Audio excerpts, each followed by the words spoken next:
Hello friend, welcome to the channel solution. इस member exclusive video में आपका स्वागत है और ये पूरा वीडियो केवल आप लोगों के लिए ही है जिन्होंने अपना एक छोटा सा कंट्रीब्यूशन उन सारे बच्चों के लिए दिया है जिनके लिए हम किसी और स्टूडेंट से नोट्स बनवा सकें और उनके बदले में उनको बुक एज ए रिवार्ड दे सकें। सो आपके इस छोटे से कंट्रीब्यूशन के बदले में ऐसे काफी सारे नोट्स बच्चों को मिलेंगे जो उनके पूरे काम आने वाले हैं और उनके बदले में उनको नोट्स भी मिलेंगे। तो जब आपने हमारे सपोर्ट के लिए, हमारे स्टूडेंट के सपोर्ट के लिए छोटा सा कंट्रीब्यूशन किया है, सो हमारा भी ये फर्ज बनता है कि इसमें आपको कुछ पर्क्स दिए जाएं। ब्लूपर तो हम डाल ही रहे हैं, साथ ही साथ कुछ एडवांटेज वीडियो भी आप ही के लिए ऐड किया जाए। तो चलिए शुरू करते हैं आज का ये वीडियो। आप में से काफी सारे स्टूडेंट जो बी फार्मा के हैं, डिप्लोमा के हैं, उन्हीं के लिए ये वीडियो है। उनमें से अधिकतर के एग्जाम हो गए होंगे, थ्योरी एग्जाम या प्रैक्टिकल एग्जाम की तैयारी हो रही होगी, या फिर अगर आपके दोनों एग्जाम हो गए हैं तो कभी ना कभी आपको इस टॉपिक की जरूरत पड़ेगी। ये है वाइवा की तैयारी कैसे करें, वाइवा में क्वेश्चन कैसे पूछे जाते हैं, वाइवा में आंसर कैसे दिया जाना चाहिए,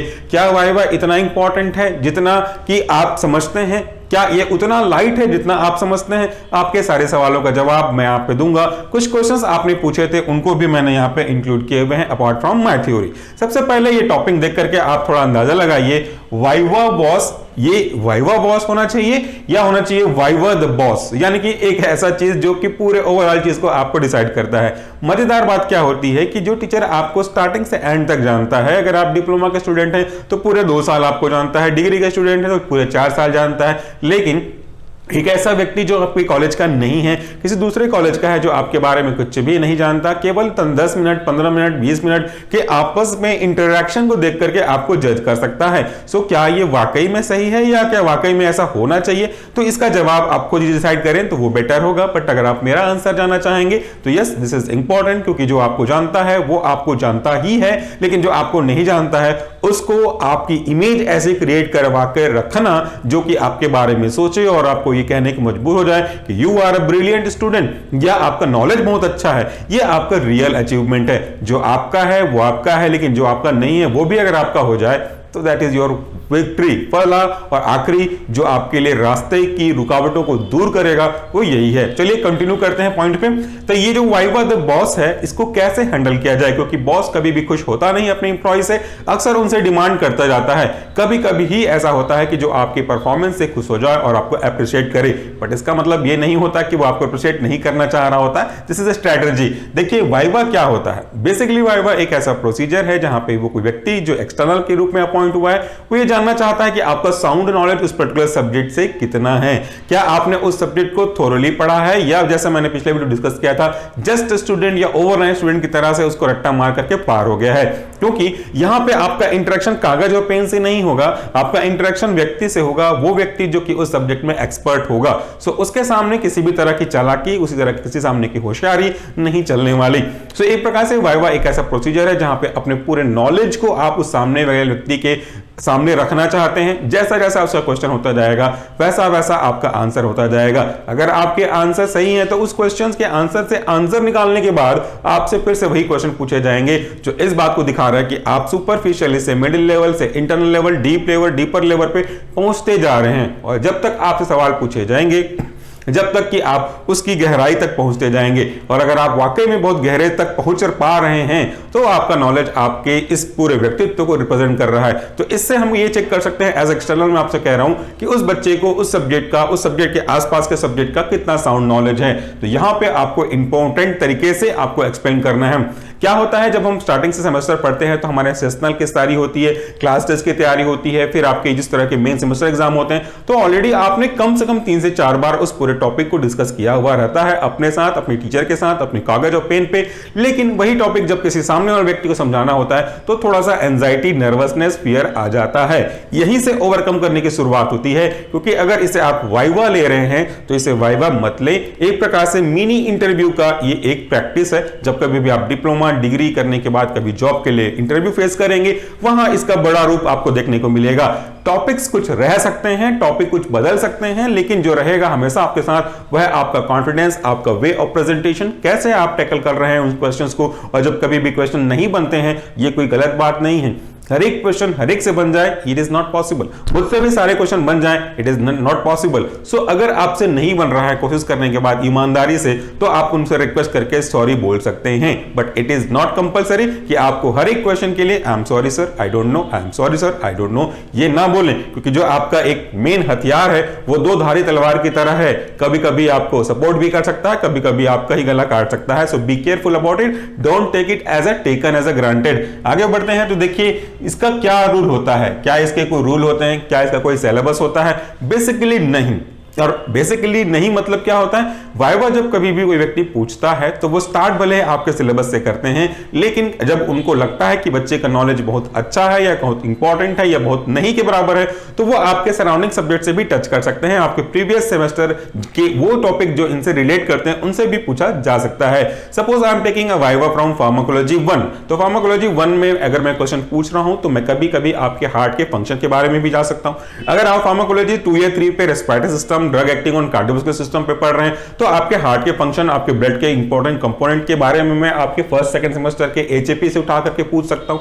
सो इंटर रिलेटेड होने चाहिए तो आपसे पूछा जा सकता है। इसके बाद देखिए जनरली इसका कोई रूल नहीं है, लेकिन अगर एक ऊपर देखेंगे आप तो आपको बेसिकली थ्योरी और आपके प्रैक्टिकल के दिए गए ऑब्जेक्ट से सवाल पूछे जा सकते हैं। ऐसा नहीं है कि ये वाइवा है वो प्रैक्टिकल का है तो केवल आपसे प्रैक्टिकल के ही क्वेश्चन पूछे जाएंगे, ये तो इंपॉर्टेंट है ही, लेकिन उससे भी ज्यादा जरूरी हो जाता है कि क्या आपका नॉलेज उस प्रैक्टिकल के साथ साथ उसके थ्योरी से जुड़ा हुआ है। जैसे अगर आप प्रैक्टिकल के बारे में बात कर लेते हैं तो देख लीजिए प्रिपरेशन कैसे कैसे करना होगा, आप अपनी तैयारी कैसे कर सकते हैं। आप सामने वाले के मन की बात तो नहीं जान सकते। Although this is viva but this is परीक्षा।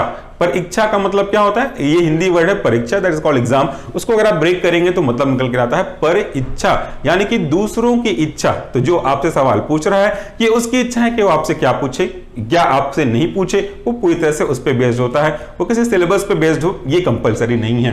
तो इसमें पूछा जाता है एग्जाम क्वेश्चन पेपर। जैसे मान लेते हैं कि आपने थर्ड सेमेस्टर के एग्जाम जस्ट अभी आपने मेन एग्जाम दिए हुए हैं, एग्जाम खत्म करने के जस्ट बाद आपका प्रैक्टिकल वाइवा स्टार्ट हो रहा है, तो मोस्ट ऑफ द क्वेश्चंस ये चांसेस बनते हैं कि आपसे आपके पिछले एग्जाम के बारे में सवाल पूछा जाए। जैसे फार्माकोलॉजी 3 ही है और फार्माकोलॉजी 3 का पेपर आपने दिया है, तो आपसे फार्माकोलॉजी 3 के मेन एग्जाम के क्वेश्चंस पूछे जा सकते हैं। ये पता लगाने के लिए कि आपका साउंड नॉलेज कितना है, कितनी सीरियसली आपने मेन एग्जाम को दिया हुआ है, लेकिन उसी तक लिमिटेड रहे ये जरूरी नहीं है। इसके बाद देखिए सिलेबस से क्वेश्चन पूछे जाएंगे।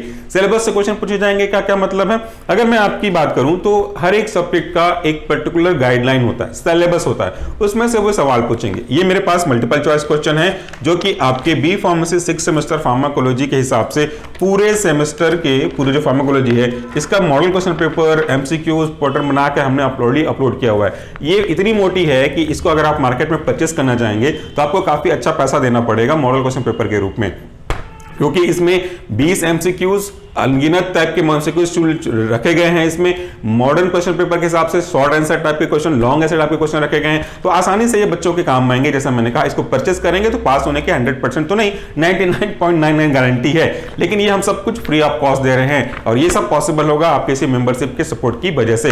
सो यहाँ पे क्वेश्चन का मतलब क्या है, सिलेबस से आपके सिलेबस के ऊपर जाकर के एकदम डीप में तो जाएंगे नहीं, बेसिकली स्टार्टिंग से तो ऊपर से जो टॉपिक है, जो हेडिंग है, जैसे लाइक बात करते हैं अस्थमा क्या होता है तो अस्थमा के बारे में पूछेंगे। उसके बाद अगर आपसे पूछे जाएंगे कि एंटीएमेटिक ड्रग क्या होते हैं तो उनके ऊपर से सवाल पूछे जाएंगे। फिर धीरे धीरे जैसे आपको नॉलेज बढ़ते जाएगा आपको अंदर के क्वेश्चन पूछे जाएंगे। तो आपको सिलेबस के हर एक टॉपिक का डेफिनेशन मालूम होना चाहिए, हर एक क्लास का मतलब मालूम होना चाहिए। और अगर फार्माकोलॉजी की बात कर रहे हैं तो क्लासिफिकेशन के बिना आपका आंसर पूरा होगा नहीं। मेन टॉपिक पे जाइए, क्लासिफिकेशन पे जाइए, एमओए पे जा सकते हैं थोड़ा बहुत, तो वो आपके लिए काफी इंपॉर्टेंट हो सकता है। फिर देखिए ऑब्जेक्ट पे, जो आपके प्रैक्टिकल में ऑब्जेक्ट दिया गया है उस ऑब्जेक्ट का थ्योरी क्या कहता है, प्लस प्रिंसिपल क्या कहता है, प्लस प्रोसीजर क्या कहता है, प्लस उसका सिनॉप्सिस में क्या क्वेश्चन पूछे गए हैं, ये तो आपको पता ही होने चाहिए क्योंकि ये बहुत ही इंपॉर्टेंट है।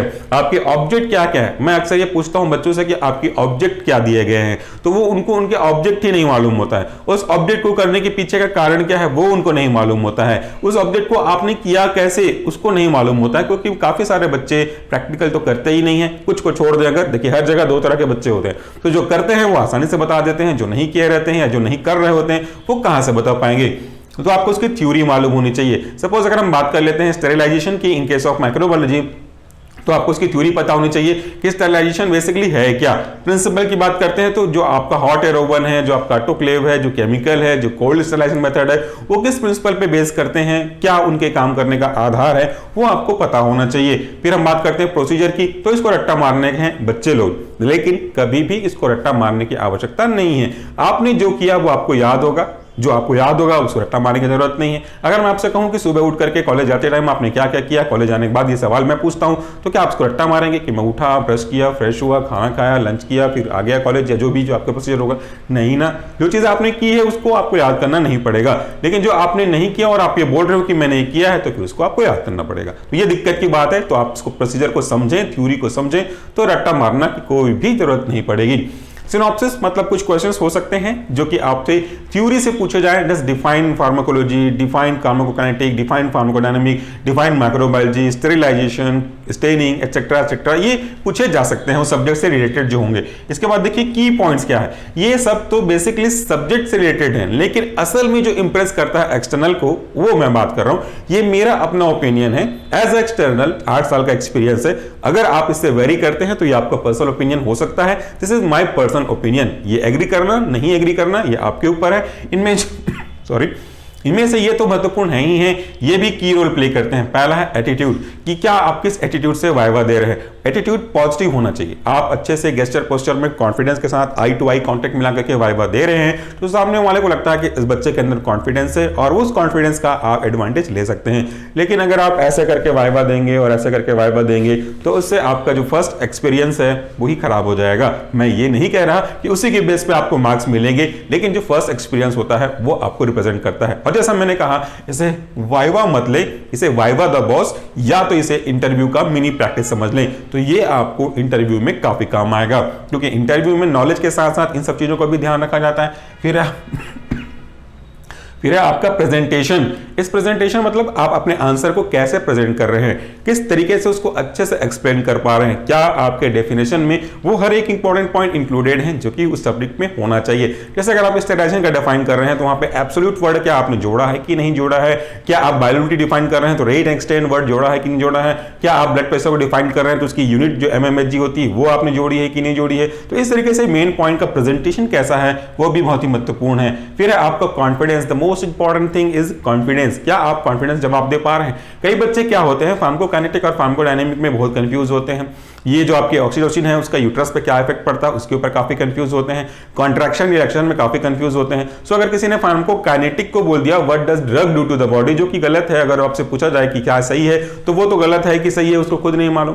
कभी कभी कुछ बच्चे सही जवाब देते हैं, what does drug do to the body is called pharmacodynamic. लेकिन अगर आप उनसे क्रॉस क्वेश्चन पूछ दें वाकई में श्योर इज इट कि काइनेटिक मतलब ये होता है जो आपने बोला, वाकई में ऐसा होता है क्या, तो वो अगर आप उसे बार बार ऐसे सवाल पूछेंगे तो वो उसका कॉन्फिडेंस अगर नहीं रहेगा तो वो आंसर स्विच कर देगा, बोलेगा नहीं सर नहीं काइनेटिक डायनेमिक नहीं काइनेटिक होता है। जबकि जो बच्चे कॉन्फिडेंस होते हैं उनको बार बार उलझा लीजिए, वो उलझेंगे नहीं।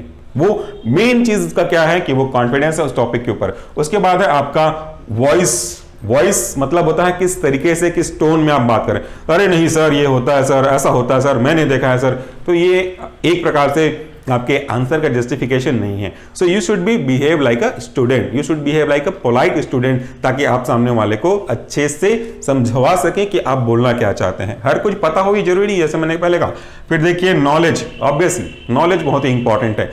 क्या आप सामने वाले को ब्लफ कर रहे हैं, क्या सामने वाले को आप फोकट फर्जी समझने की कोशिश कर रहे हैं कि ऐसा होता है वैसा होता है, खास करके क्लासिफिकेशन में एम्लोडिपिन निफेटिपिन टिफेटिपिन ऐसे कुछ भी बोल दिया आपने तो क्या ये सही है, सामने वाला को पता है, तो इस तरह की हरकतें नहीं करिएगा आप। उसके बाद है आपका ऑनेस्टी। अगर आपको पता है तो बिल्कुल जवाब दीजिए, अगर आपको नहीं पता है तो ऐसे ही आपको नुकसान होने वाला है। इसलिए ये बोल सकते हैं कि सर मुझे नहीं पता है, मुझे पता था मैं एक्सप्लेन नहीं कर पा रहा हूं, या अगर कोई और दिक्कत है तो वो भी आप उसको सामने वाले को एक्सक्यूज लेकर के पूछ सकते हैं।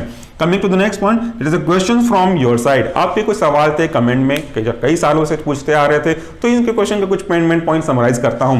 पहला पॉइंट है is why is so important. Yes it is, लेकिन दो एस्पेक्ट में। अगर आप सच में पूछेंगे या वाइवा इंपॉर्टेंट है तो obviously it is very important, क्योंकि ये वाइवा कम इंटरव्यू ज्यादा है। इसमें आप अपने आप को सामने वाले को एक्सप्लेन कर सकते हैं, इससे आपकी पर्सनालिटी ग्रूम हो सकती है, इससे आप मल्टीपल नॉलेज ले सकते हैं। लेकिन अगर मैं फेक बोलूं, झूठ बोलूं, तो भी झूठ बोलने के बावजूद भी yes it is very important, क्योंकि झूठ बोल के भी आपका अगर फायदा हो ही रहा है, क्योंकि ये इंपॉर्टेंट है ही भाई, ये इंपॉर्टेंट है, कई एस्पेक्ट में इंपॉर्टेंट है, तो डोंट टेक इट लाइट। उसके बाद देखिए व्हाट इफ फेल, अगर आप वाइवा में फेल हो जाते हैं, आपने कोई भी आंसर नहीं दिया तो क्या हो सकता है, या आपने आंसर बिल्कुल भी नहीं कर पाए, जान करके नहीं कर पाए, या नहीं पता था तो भी नहीं कर पाए, अल्टीमेटली नहीं कर पाए, तो इससे क्या होगा। रियल में अगर आप बात करें, वाकई में अगर आपने जवाब नहीं दे पाया तो क्या होगा, तो आपके जो मार्क्स हैं वो ऑब्वियसली कट होने वाले हैं, जो भी आपका असाइंड मार्क्स होगा 5 नंबर 10 नंबर वाइवा का, वो तो जाएंगे ही जाएंगे। लेकिन अगर रियलिटी में बात करें तो लाइफ में भी आपकी परफॉर्मेंस डाउन हो जाएगी, ये आपका वाइवा कमजोर हो जाएगा, फिर आपका इंटरव्यू की प्रैक्टिस कमजोर हो जाएगी, तो ये आपके लिए फ्यूचर के लिए दिक्कत कर सकती है। ये सारे पॉइंट केवल जेन्युइन स्टूडेंट के लिए हैं, जो चीजों को सीरियसली लेते हैं। कई सारे बच्चे अभी भी ऐसे होंगे, देखने सुनने समझने जानने के बावजूद भी उनको कोई फर्क नहीं पड़ता, तो उनके लिए ये वीडियो कुछ भी नहीं है, उनके लिए लाख मेहनत कर लेंगे तो भी कुछ नहीं होगा, सो उनके लिए बिल्कुल भी नहीं है। अगला पॉइंट क्वेश्चन था कि आपका प्लस पॉइंट क्या होना चाहिए, तो आपका जो प्लस पॉइंट है वो है अट्रैक्शन, यानी कि इस वाइवा का जो प्लस पॉइंट है वो है आप सामने वाले को अट्रैक्ट कर पाओगे। अगर हम किसी जगह वाइवा लेने जाते हैं, और जैसे कई बार होता है कि फर्स्ट सेमेस्टर के वाइवा लेने गए, फिर सेकंड फिर थर्ड ऐसे वाइवा लेने चले गए बच्चे, तो वही होंगे, मुंह ओढ़ दिलाएंगे। सो मान लेते हैं फर्स्ट सेमेस्टर में कोई बच्चा ने काफी अच्छा लॉजिकल आंसर दिया, उसके नॉलेज अच्छा हो, उसने पीएमटी की तैयारी करी हो, या अच्छे से पढ़ा हुआ हो, तो उस बच्चे का थोड़ा सा हमको नाम याद होता है, या नाम याद नहीं होता तो चेहरा याद होता है। तो जब हम सेकंड टाइम वाइवा लेने जाते हैं तो उनको देख के ही लगता है कि ये तो पिछले बार जवाब दिया था, और वहां भी अगर उसने सही जवाब दिया तो उससे हम उसके नाम पूछ लेते हैं और हमारा नाम, उनका नाम हमारे दिमाग में रहता है। तो ये जो एक इंटरेक्शन बिल्ड कर पाया वही उनकी एक मेन अचीवमेंट है कह सकते हैं। इसके बाद देखिए प्रिपरेशन, ओवरऑल और सुपरफिशियल, ये डिपेंड करता है आपके स्टूडेंट की कैटेगरी पे। अगर आप अच्छे स्टूडेंट हैं तो ऑब्वियसली आपने थ्योरी के एग्जाम की तैयारी तो करी हुई है, सो अगर आपने थ्योरी के एग्जाम की तैयारी की हुई है अच्छे से, ईमानदारी से, ऑनेस्ट बच्चे की तरह, तो आपको डरने की कोई जरूरत नहीं है। लेकिन कुछ बच्चे ऐसे होते हैं जो एग्जाम की तैयारी तो ओवरनाइट कर लेते हैं, लेकिन प्रैक्टिकल को बहुत ज्यादा इंपॉर्टेंस नहीं देते हैं, केवल सुपरफिशियली देख लेते हैं, समझ लेते हैं, तो वो एक गलत प्रैक्टिस है। आपको प्रैक्टिकल को भी सीरियसली लेना चाहिए, प्रैक्टिस करवाएगा आपको अकेला के।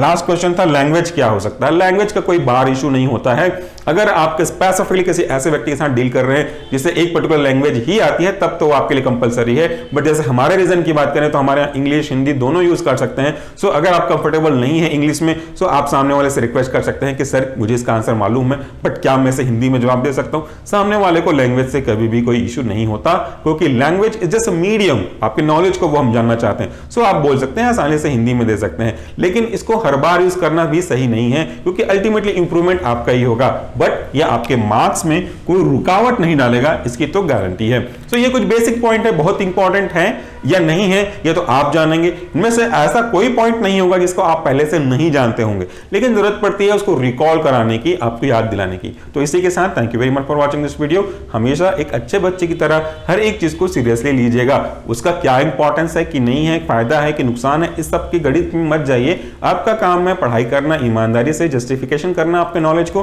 वो करते रहिए, चाहे वो आपके क्लास टेस्ट हो, जनरल असाइनमेंट हो, या मेन सेमेस्टर एग्जाम हो, या एक्सटर्नल वाइवा हो, कुछ भी हो, एग्जाम को एग्जाम की तरह लें। लास्ट में लाइफ के एग्जाम में आपका डिस्टिंक्शन के साथ पास होना गारंटीड है। तो इस तरह के जो हम नोट्स अवेलेबल कराते हैं, इस तरह के जो मॉडल क्वेश्चन पेपर हम लोग अपलोड कराते हैं, उनको आप फ्री ऑफ कॉस्ट डाउनलोड कर सकते हैं। फार्माकोलॉजी की पूरी नोट्स अवेलेबल है, केवल डिस्क्रिप्शन बॉक्स में रिस्पेक्टिव सब्जेक्ट के सेमेस्टर में जाकर के देखने की आवश्यकता है। सो आपका कंट्रीब्यूशन हर बार इस तरह से रहे, अपने दोस्तों को भी हमारे साथ जोड़े मेंबरशिप के लिए, तो बहुत ही इंपॉर्टेंट है। मेंबरशिप का पैसा अच्छे काम में ही जाएगा, अपने पर्सनल यूज के लिए कभी नहीं होगा। So friends that's all for the day, thank you, नमस्कार।